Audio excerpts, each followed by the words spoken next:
салом бинандагони хабар-тиҷӣ. дар Русия маркази ҳифзи ҳуқуқи муҳоҷирон ифтитоҳ мешавад.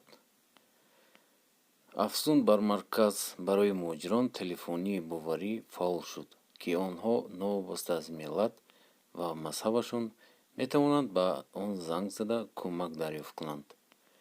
ҳамчунин таъкид мешавад, ки барои муроҷиат будубоши қонунӣ ё ғайриқонунии муҳоҷирон муҳим нест.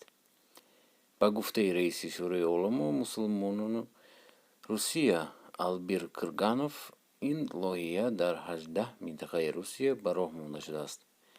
дар давоми чанд ҳафта мо сомонаи Росмигрант РФ, яъне шумо метавонед тариқи ҳамин ёбед, ки rosmigrant.rf ро бо чанд забон роҳандозӣ мекунем.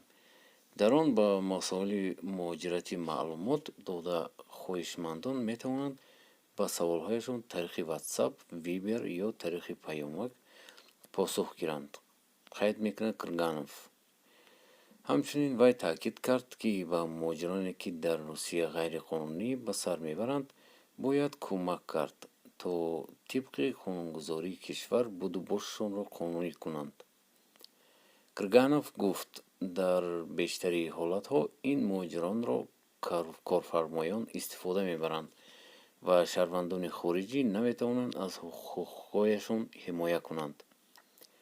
мо ҳама якҷоя барои ҳалли мушкилиҳояшон кӯшиш хоҳем кард, зеро мақсади мо кӯмак аст, на ҷарима ва ё ихроҷ, мегӯяд муфтӣ.